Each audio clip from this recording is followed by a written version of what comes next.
Bienvenue dans les chroniques de Poudlard Expresso, la mini-série aux épisodes tout en un en 3 minutes. Alors pour bien débuter ou continuer cette journée, prenez 3 minutes, un café et je dis Axio.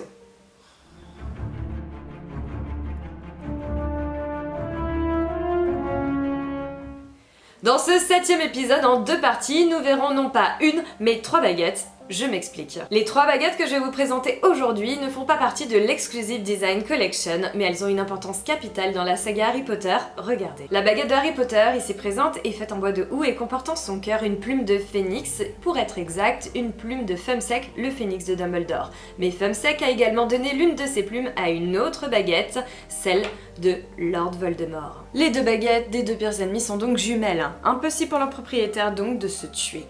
La baguette de Lord Voldemort, sœur de celle de Harry Potter, est faite en if et comporte, comme celle d'Harry Potter en son cœur, une plume de phénix, une de Fumsec. Ces 2 baguettes, jumelles en leur cœur, peuvent donc combattre si on les y oblige, mais en aucun cas tuer leur propriétaire. Harry Potter s'est donc servi d'une autre baguette pour vaincre Lord Voldemort, il s'agit de la baguette de Suro. Cette baguette appartenait à Albus Dumbledore, très convoité par le monde des sorciers puisqu'il s'agit de la baguette la plus puissante au monde. Elle est d'ailleurs surnommée bâton de la mort ou baguette de la destinée et porte en son cœur un crâne sombral. Et comme nous l'avons vu dans l'épisode précédent, le crâne sombral c'est une délicate substance mais très puissante qui peut être maîtrisée seulement par un sorcier capable de faire face à la mort. Et regardez maintenant de plus près cette magnifique baguette. Elle dispose d'un design complexe avec des runes anciennes et c'est l'une des 3 reliques de la mort. Elle a eu de nombreux propriétaires dont Albus Dumbledore et elle aurait été, selon la légende, créée par la mort elle-même.